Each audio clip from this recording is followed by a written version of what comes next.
Good morning, one and all. I welcome you all on this very important day, that is World Veterinary Day for all of us. And to mark this day, we have organized a series of events, of which this is the second webinar of the day. And for this, we have invited our eminent speaker of the day, Dr. Gaurav Kumar Sharma, who is presently serving as scientist at, at the Joint Directorate CADRAT IVRI Bareilly, who did his graduation from Karnataka Veterinary University, Masters from Sakost Jammu, and he did his PhD from IVRI Ijatnagar Bareilly. Dr. Sharma is recipient of prestigious Jawaharlal Nehru Best Thesis Research Award. Earlier, he has also served at the Projected Directorate on Foot and Mouth Disease, IVRI Campus Mukteshwar, from 2009 to 2016. And currently, he is handling 3 major research projects. And he is working in the area of virology. So we welcome on behalf of IDP Cell and on behalf of Gadbasu fraternity to Dr. Sharma to enlighten us on the importance of hunting coronavirus carrier animals. Up to you, Dr. Gowda. Please share your presentation and you can go ahead. Thank you very much, sir. And first, I would like to thanks the faculty.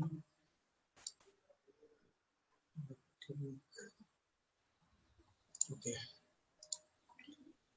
So I guess my slides are visible to everyone, and I am audible also. So first, thank you very much, sir. So first, I would like to thank IDP Cell, faculty of Gadbasu Ludhiana, and my seniors who has given me opportunity to talk about the coronaviruses. So I'm not an expert on COVID or coronaviruses. We were working as on virology, different viral diseases of animals, but all of a sudden this pandemic strikes and we have to participate. We have to indulge ourselves. Whatever we know, we started using it for the betterment of society, so that how best we can contribute to the field.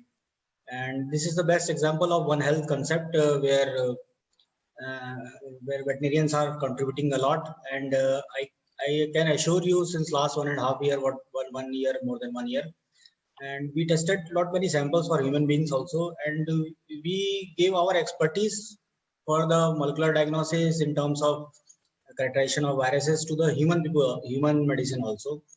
And our expertise on, especially on even influenza, helped us a lot to better understand the RNA viruses, especially this COVID, who is mutating rapidly.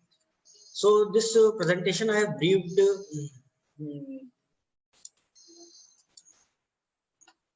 Brief presentation I have prepared where we will discussing about the COVID in animals actually. So there one can understand in two aspects, whether animals are getting infection from human beings. So they are the, you can say, on the receiving sides, the animals are receiving sides, because this is the primary pathogens of human beings. So other side of story is that whether animal is contributing something to spread of this disease, or the, we can say, the origin of these viruses. So there are two facets of the same story, how animals are behaving to this pandemic. So we'll discuss a little bit on both sides, and let us see what we learn about this. So everybody is seeing this slides on daily basis. So yesterday I updated it, and you can see many people have infected throughout the globe. No country has spared. Some are doing better than others, but what we can say is everybody is seeing the virus near to his home, and especially the second wave has hit really strong to the Indian subcontinent, and we are facing real problem here. So let us say about the what you say.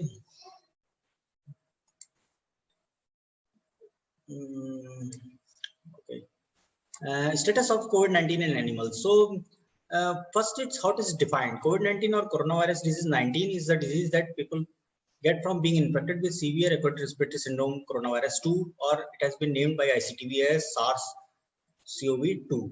So it is a member of Serbices family, Serbices group, where other viruses SARS-CoV-1, which was previously caused the havoc. Domestic animals do not get COVID-19 like human beings. So this is established fact that animals are not getting infected with this virus. But under natural conditions, pet cats and to a lesser extent pet dogs may albeit rarely become infected with SARS-CoV-2 after close and prolonged contact with COVID-19 positive persons. So this has been established since last 1 year. So just like human beings who are getting very little amount of viruses contact with infected persons getting infection. So it's not the case in domestic animals or maybe to pet animals, but cats, especially the cats and sometimes dogs are getting infection, especially when they are in the prolonged contact with the infected persons. So in other words, we can say that COVID-19 might transmit the virus that causes the disease to pet cats and dogs. Ferrets also, and we'll see some more animals, but these are the two primary animals which are people are keeping as a pet and they are getting COVID, so they are transmitting to these animals. So many experts, international experts and veterinarians, human doctors, they have speculated that they have actually agreed that at this point there is no evidence that the pet is spreading to the COVID-19. They are getting virus from human beings, but vice versa has not been established till now. But we don't know, actually data is little, not that much. So these are some of the events OI has predicted the cases in animals. So you'll see how various species are infected. So mostly in the North American, European countries, they have reported this disease, and these are the actually mink farms which got infected with COVID-19. And this is the slides what you can summarize the infection of COVID infection in the animals, since this is updated up to the February, and 419 mink farms. Actually, mink is a animal where people are rearing in farm just like cattle and buffalo farms for the fur purposes. So 419 mink farm has been infected till now. 115 cases of cats, 81 dogs. Big cats also, 27 captive in zoo, they have been infected. Similarly, gorillas, domestic parrots, and one case of wild mink has been found infected. So we will not discuss case by case, but we'll see some very important case. First case in dog was reported. So it is some kind of very small story that person was infected and he thought that his dog is also showing some symptoms. So he got tested. It was very fever positive. Nobody came to any conclusion that it is positive or not. So they left it and dog died.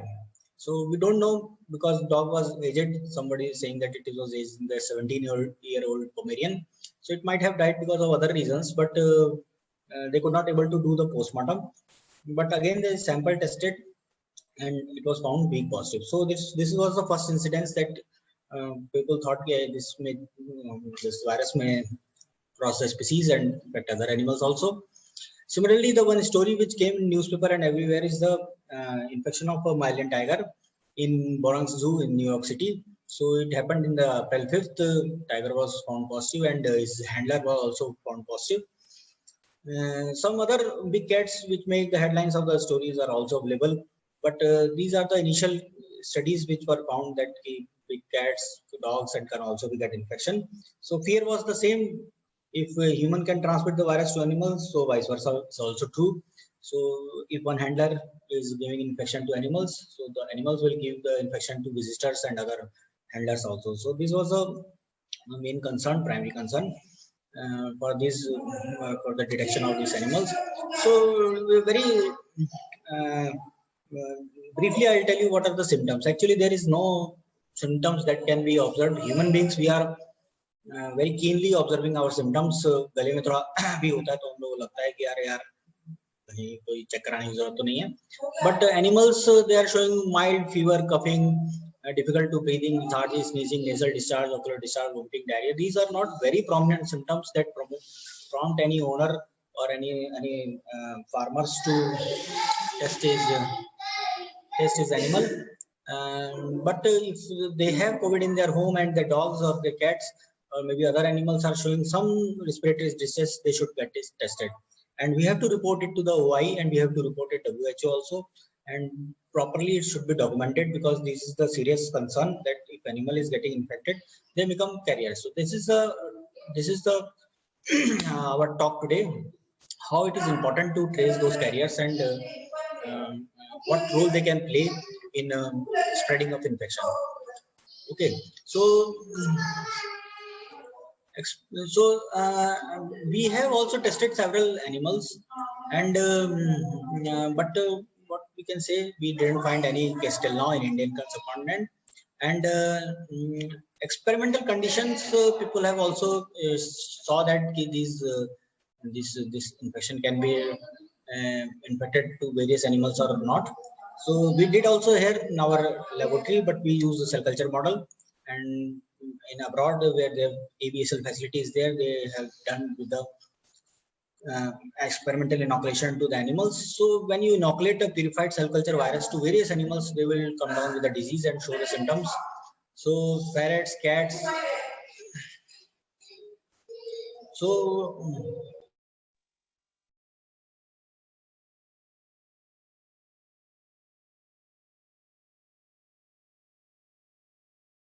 okay, sorry. So this ferrets, cats, they have been infected with viruses in the clinical, in the experimental settings. Dogs have been shown to be susceptible to this virus, but these other animals, for example, cattle, pigs, poultry, rabbits, they were not found susceptible to this virus. But what we can say, these experimental trials are not reflecting anything. Actually, we cannot conclude anything concretely, because experimental, just I told you that the experimental infection by direct intranasal or intratracheal inoculation with high concentration of purified tissue culture virus doesn't mean anything actually. So it does not mimic the natural conditions. And second point is that experimental transmission studies are typically done under the very ideal condition, under the negative pressure in HEPA filter ABSL3 laboratories. And such highly controlled conditions do not reflect the condition found outside the laboratory settings. As such, results should not be used as a conclusive evidence. So these 2 points, experts have said that, okay, you have done the experimental condition and listed out the animals which are susceptible to these viruses, but they do not mimic the natural settings. Okay, so but the guidelines are there for the testing of pets for coronaviruses, and there is a non-specific clinical symptoms. Anybody is having any doubt, because animals are going outside and we cannot prevent through just like what the precautions we are taking, we cannot think of for the animals. So if animal is showing any clinical symptoms, mild clinical symptoms, they should be get tested. And we are also screening large number of animals, and abroad also systemic programs are running to test the animals. So if you see some cases of this some case studies of this infection, so we have seen that in mink, one animal is there which got very high susceptibility rate, and entire farm got infected when 1 or 2 mink got infected. So till now many mink farms have been reported in infection from various countries like Denmark, Spain, US, Italy, Sweden, France, Greece, and Lithuania and Canada also. So these minks are reared especially for the fur purposes. So many farms are infected and they have destroyed entire farms. Many animals remain asymptomatic. Some develop moderate respiratory signs and gastrointestinal signs also. And but infection from mink to human beings has not been established till now. One case of mink in wild has been found positive. So that led to suspicion that this virus is spreading or maybe prevailing in the wild population of mink also. But it was found that this wild mink was living near to the farm, one mink farm, and it was eating the rest thrown away excreta and all those things and drinking water from the waste materials. So it might pick up the virus from that. So could not able to conclusively evident for that. And they did the genetic analysis of the mink, and they call it as a mink variant. And this throws up light that how it has been evolved. So clusters of unique mink variant viral sequence have been aroused, and in a mink farm they found this mink variant viruses, but not in the general populations. Albeit, I guess 2-3 cases they found the mink variant in the human beings, but not in general population. So it has been concluded that the virus has not been transmitted from mink to human beings. Studies are ongoing in multiple countries to better understand the transmission dynamics between infected farm mink and other animal species, but wild and domestic living near to the mink farm. Just I told you that these studies are important to have understanding that how they are transmitting the virus from animal to human beings back to this. Okay, and just this is a repetition of some previous slides what I told you. How SARS in the captive cats, especially the big cats, lion, tigers. So they made stories, and several cases of this lion and tigers have been found positive in zoo or captive animals, but we have not found here in India. Probably the timing of sample collection may be wrong, or rare. It is possible that animals are not getting infected with a particular strain, and the strain which was prevailing in the US or maybe in the European countries might be infecting more.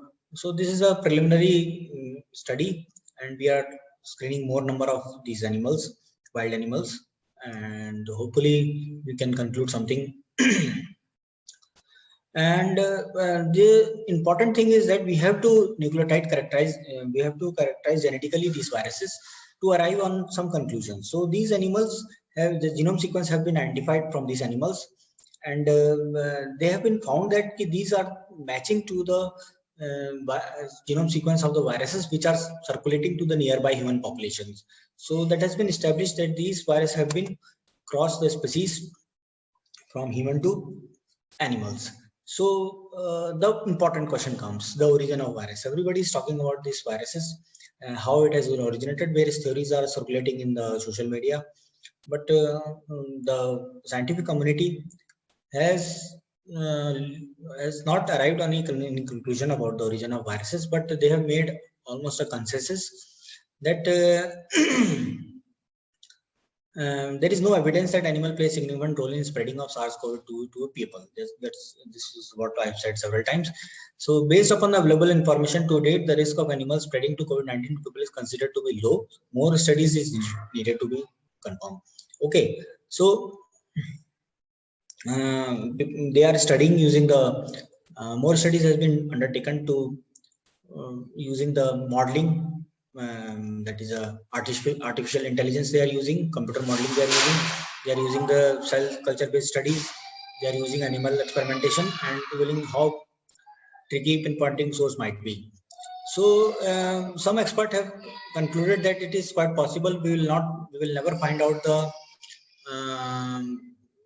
what is the origin of these viruses, and if we are very lucky, then we may arrive to something that why it is from where it has been originated.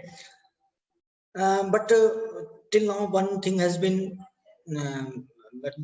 believed strongly is that the virus has been originated in the bats, but one link is missing.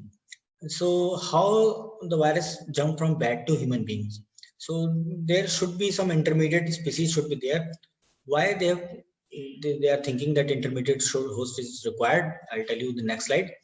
And they have pinpointed that it could be pangolin. Sometimes back news came that it could be some python, I think, or some snake, but that has been ruled out. So people are more focusing on the species that is a pangolin.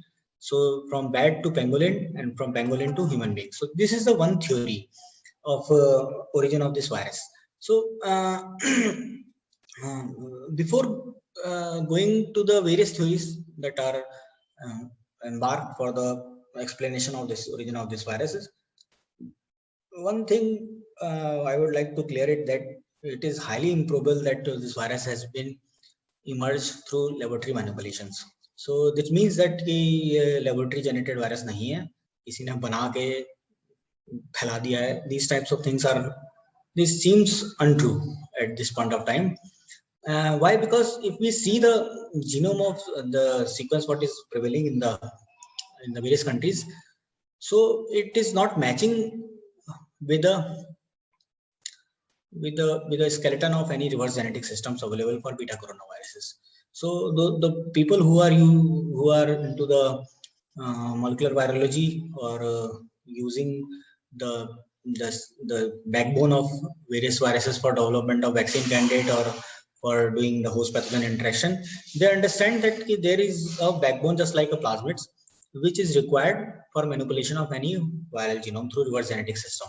So it has some markers, it has some leftover nucleotides which is required to manipulate the viruses, and that helps us to identify in the field whether the virus is being manipulated in the laboratory or is from the natural origin. So till now there has no marker has been found till date, but there are several questions which remain unanswered. One important thing is that this RBD sites, that is a receptor binding domain, and another is your polybasic cleavage site. So very briefly, because I assume that some of you are not from the virology background, but as a veterinarian, it's a basic concept. This is a genome of the virus, and it's a big virus, 29 kilodalton, more than 29 kilodalton is size. And it encodes one protein that we call it as a spike protein. Everybody is talking about spike protein, and structurally वो spike ऐसे कांटे जैसे होते हैं. That is a spike protein. So it is having two subunits, S1 subunit and S2 subunits. So इसके अंदर आपको मैं मोटा-मोटा बताऊं कि दो important things हैं. One is a receptor binding domain, very small portion, and another is your cleavage site between S1 and S2 जहाँ पे कटता है. So ये कटना भी जरूरी है, and it has to bind to a receptor, that is receptor primary is ACE2 receptor. Other receptors are helping for neutralization. So this AC2 receptor is varying from species to species. So this makes a species specific. So this virus is not binding to ACE2 receptor of bovines, so it is not infecting the bovines. Similarly, it is not infecting the porcine, but it is infecting to the human, pangolin, mink, and something like that. So this receptor binding domain is specific to binding to ACE2 receptor. This we have to understand. One thing. Second is when it binds, the S1 unit binds, it has to get cleaved by a host protease. So this cleaving site is variable, and in this particular viruses, the SARS-CoV-2 viruses, one furin cleavage site has been found inserted. So that is not present. So if you see my cursor, so this is a human SARS-CoV viruses. So this 1, 2, 3, 4, 5, 4 amino acid has been found inserted. So this is the polybasic cleavage site that is absent in other viruses, similar viruses. So this is the closest virus what they got is a bat RATG13. So this is the closest relative of SARS coronavirus 2 that is found in the natural circumstances, and it is having the genome sequence of more than 96%, but still in that also this polybasic cleavage site is missing. In pangolin the virus has been found, similar virus has been found, but this is not this particular cleavage site is absent. Okay, and we talk about the receptor binding domains. So you see this L here. So it is similar between the pangolin, the bat, and the human, but absent in the previous coronaviruses, the SARS-CoV-1, all these things. So these are the two basic questions which are causing problem to scientists to understand the origin of these viruses, because on the one hand it is matching with the bat, on the other hand it is not matching with the bat. So they are thinking that if bat it has originated, then went to some species, got this particular polybasic cleavage site, then came to the human beings. So this is the genomic clue people are trying to decode. So based upon this, they have coined 3 theories for the origin of this virus: natural selection in animal host before zoonotic transfer, natural selection in humans following zoonotic transfer, and selection during passage. So I'll tell you these three things. So one thing is common is that everywhere zoonotic, and zoonotic. So veterinarians are there because if they could able to identify an animal only, so it might have not crossed the species barrier and kabhi aata bhi nahi human. And they are, it's not like that they are not doing. Especially the Southeast Asia where the SARS was a problem before also. So they have a very strong program to screen those animals and identify before it becomes a zoonotic case. So first theory is that natural selection in animal host before zoonotic transfer. So this is a very acceptable theory, you can say. And this case of early cases were linked to the Wuhan market in Wuhan. So this is the principally a wet market where you will find the various seafoods and other animals also. And it is very congested place, what I believe, and lot many animal species are being sold and purchased there. So there is probability that virus have evolved there.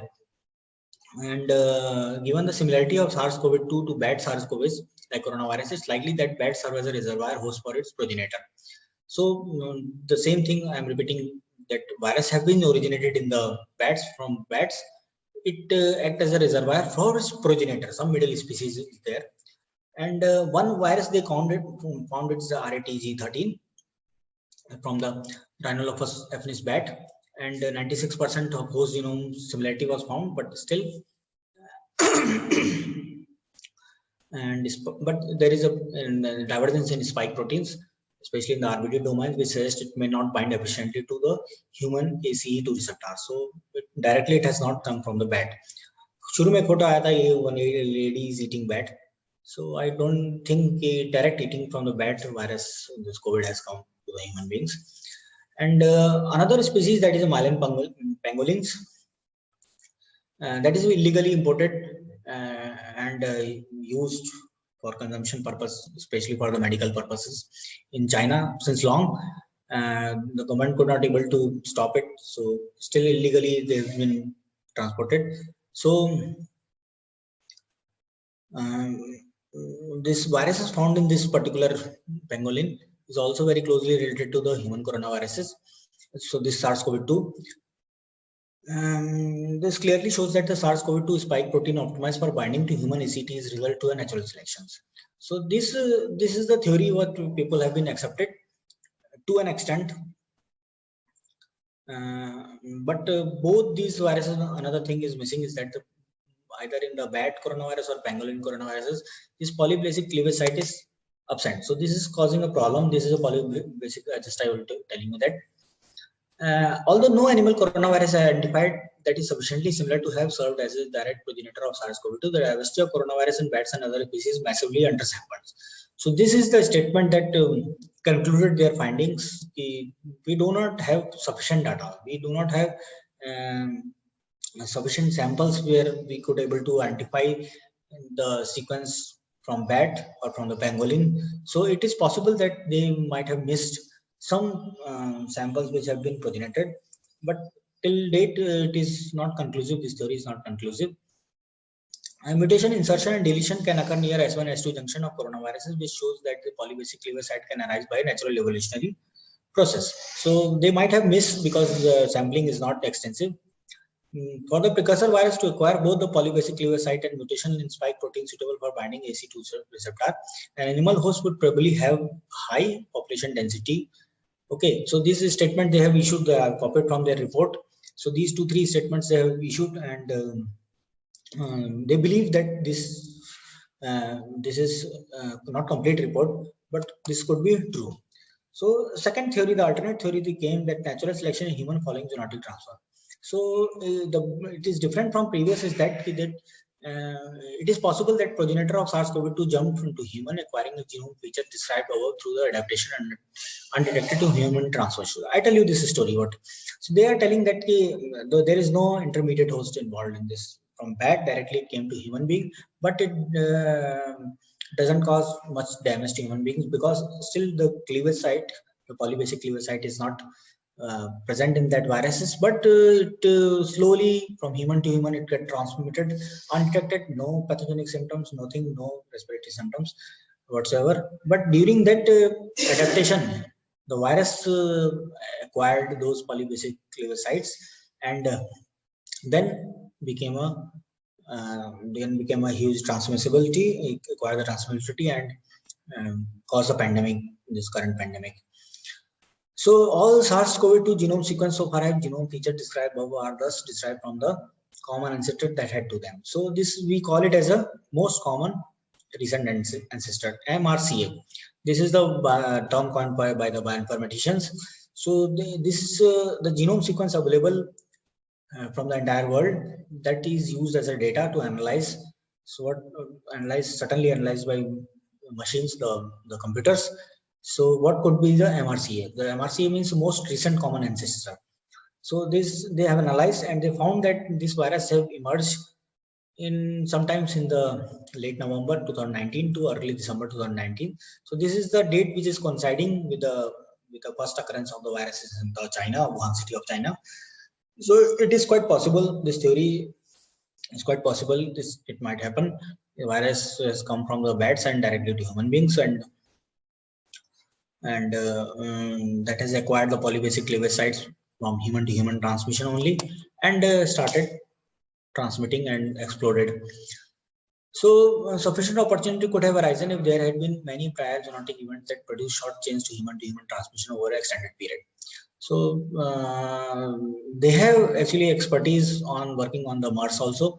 So the situation is essentially, they are saying situation is similar to the MERS, Middle East Respiratory Syndrome coronaviruses, which was exploded in 2012, from which all human cases are result of repeated jumps of the virus from dromedary camel, producing single infections or short transmission chains that eventually resolve with no adaptation to sustained transmission. So this is actually theory which is saying that the virus has adapted in human only and cause this potential genetic potential pathogen of human beings only. Okay, so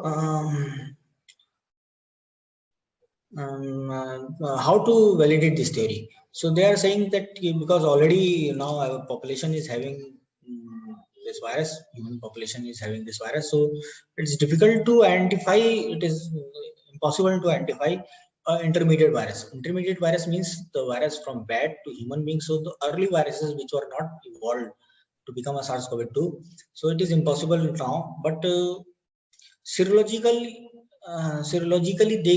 they can find out whether they have some what you say, some inference they can take it out whether the human beings in Wuhan city of China, they got infection from bat. So I don't know it is possible, but that has been written in the report and they are attempting. And then the third theory is also interesting one. It is also possible that they acquired the mutation during the passage. Passage means when because this SARS coronavirus is a topic of research since long, especially in the Southeast Asian countries, and they are cultivating these viruses in the ordinary laboratories. Ordinary means the biosafety level 2 laboratories with you can say compromised biosecurity measures. So it is possible that virus have leaked from the laboratories, not the SARS-CoV-2, but the ordinary coronavirus, human coronaviruses. But they have adapted into the cell cultures for a very long period of time.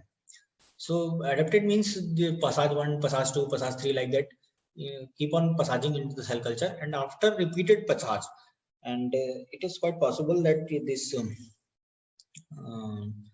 this mutation can be acquired by the viruses, and that virus have leaked from the laboratories, these basal 2 laboratories, and not for the SARS-CoV-2, but previously it has been documented that virus has leaked from the laboratories, ordinary coronaviruses, not this COVID-2. So it is quite possible that if one can leak, then other also can leak. It is not, we do not call it as a मतलब बनाया हुआ virus नहीं है, it is not a developed virus, but वो बन गया है, and बनाया वो विट्रो में ही in vitro है, cell culture only. So it is also possible that these are the origin of the viruses. So now we come to the our focus. हम लोग क्या कर सकते हैं? What the veterinarians? So these are the backgrounds. Now you understand this virus, how it has originated, what are the roles of animals they are playing. So what best we can do in the current pandemic? How best we can contribute, and what best we can do to prevent further spread of this virus in near future, and what best we can do such type of incident do not occur in the future. Because you have seen that the therapeutic, the vaccine, everything is not very feasible. If virus comes, it will cause the damage. So best thing is that prevention. It should not come to the population.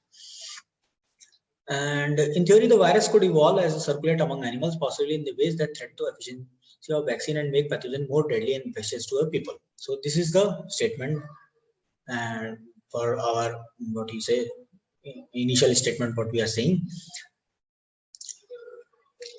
Since the start of this pandemic, scientists have worried that it could leap from people to wild animal. If so, the might lurk into various species, possibly mutated, then resurge in humans, and after that pandemic has subsided. So this we call it as the animal become a carrier for the viruses, which when this pandemic is over and or not over completely but subsided, so these animals become a reservoir, and they will again start giving the virus to the human beings with some more mutations, some insertion of some more mutation. So it will always be a threat said to human beings that virus, they can get a virus again even the pandemic has subsided. So this will, what the scientists are saying, that this will make a full circle of SARS-CoV-2. Human has given to animals, now animal is giving back to the human beings. So this cycle has not been completed. So that is the fear. So that's why hunt for coronavirus animals in coronavirus carrier animals are important. Probably from some time now, when this community spread stops, herd immunity develops, SARS not reduced. So the free roaming animals, livestock animals, or maybe the pet animals, wild animals, they will start playing important role in spread of the viruses. So if the virus get adapted to those animals, they are showing very mild symptoms, but they are harboring those viruses. So they will become a source of infection to the various human being, and certainly virus will mutate there also. So it will be again a problem, just like the problem what we are facing now, the double mutant and triple mutant. So it will be difficult, and scientists, what they have saying, that then there is no hope for eradication. If that happens, if you cross the species, so it will never go anywhere. अभी भी लोग ये कहते हैं it is not going anywhere, but still what people are believing that when herd immunity develops, because MERS भी ऐसे ही खत्म हो जाता है, ऐसा नहीं है कि वो हमेशा ही रहा. It was more deadlier than SARS-CoV-2, but when the herd immunity develops, it fade away. So it will also fade away, but if it at all it goes to the human being, to the animals, then it will never go away. So there is a global effort to survey the wild animals to catch the spillover as soon as possible. OI, CDC, they have initiated very strict program. Even our ICR, they have taken initiative. They are funding, and they are asking that you should keep on searching the animals, wild animals, pet animals, livestock, if any spillover is there. We are also testing zoo, shelter, veterinary clinics, farms, and their surroundings. So any positive case, I told you, we have to report to the WHO and OI also. And COVID-2 is known to infect wider in this. We have seen that. So the virus has a million of opportunity to jump from people to animals and come back to the human beings. So the main population, what has been the main case, is what people are thinking is just a tip of iceberg. And the more we look, the more we might find. So they have prepared a list of suspects. So this is a one commentary came in the Nature. So it was beautiful commentary, and the photograph I have borrowed from them only. So the list of suspects they have developed, and this I told you that they have arrived to this list by the experimental infection, by natural infection, and also by the computer modeling. So this is an interesting study, actually, computer modeling. I'll encourage many of you, because I believe many of you, the listeners, are young generation. They are very well versed with the computers, with the language.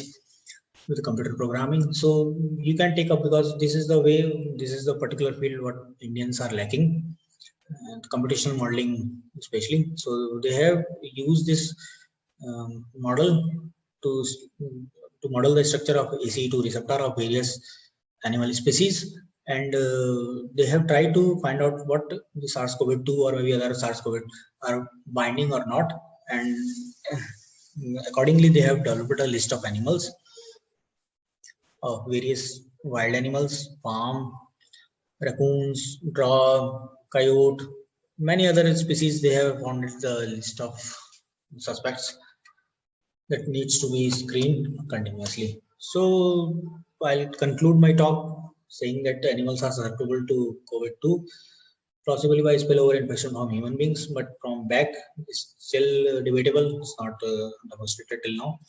Animal play a role in emergence of pathogenic coronavirus and need constant monitoring, and hunting real carrier animal is important to mitigate the risk when the pandemic start declining. Large number of animals should be screened to look for the MRSA most recent common ancestor. We really want to find out the source of infection, because this will be a, what you say, an important lesson of our life. So next is that early detection of any mutant or recombinant virus in animals will help to prevent from the what you say, future events. Okay, so these are the some important reference. I'll encourage you to go to the OI website, the CDC website, and also our ICR links, which are showing the do's and don'ts, especially the people who are involved in the veterinary clinics, farms, or maybe handling the animals at other places also. So very beautiful, very detailed guidelines are present in the OI and CDC, and our ICR is also shows the do's and don'ts for the farmers and students and wildlife keepers also. So I conclude my presentation. Thank you very much. I'll encourage to ask some questions, because I'm not expert, but I'll try whatever I know. I'll try to tell you. Thank you very much, sir. Thank you very much, Dr. Sharma, for such an elaborate presentation. It was really a treat to listening to you, and there was a lot of information that was provided by you from various sources, and that might be an eye-opener for the audience, because most of the students are from the undergraduate background. So they must have developed a kind of a keen interest in taking up virology as a subject in their master's and PhD. This is one of the most challenging subjects I feel we have in our veterinary sciences. So if any students is having any query from Dr. Sharma, they are free to ask. They can unmute themselves and they can ask, or they can drop their query in the chat box. We will read out it for you.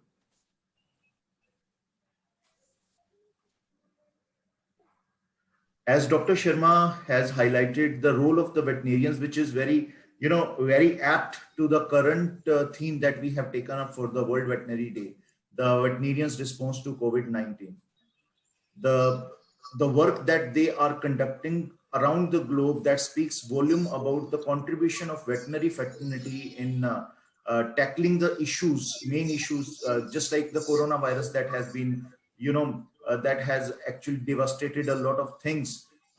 People are very much, anxious about the health concept right now, and they are not worrying about the production thing. But the veterinarians, they are playing a pivotal role in controlling both, health concepts as well as the production things to look after. So it is the right time that we have to realize the One Health concept that is being stressed time and again, right? One Health concept in which the veterinarians, medical practitioners, and the environmentalists, they work in tandem in finding the solution to the challenges and the problem that is coming on the way of the humankind. And I think, if I'm not wrong, the veterinarians have never got their due.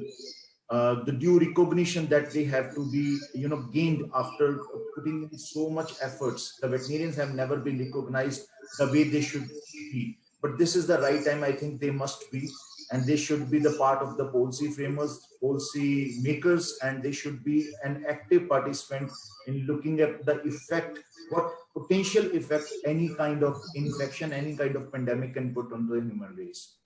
Thank you very much, Dr. Sharma, for such an elaborate presentation. And Thank you, Dr. Thank you very much. And I think right now, I don't think the students are having any queries. And if so, we will be posting you those queries, and it would be nice if you can address them. Certainly, certainly, sir. Thank you very much, sir. Thank you, Dr. Thank you very much, Dr. Sharma. Thanks a lot. Thank you.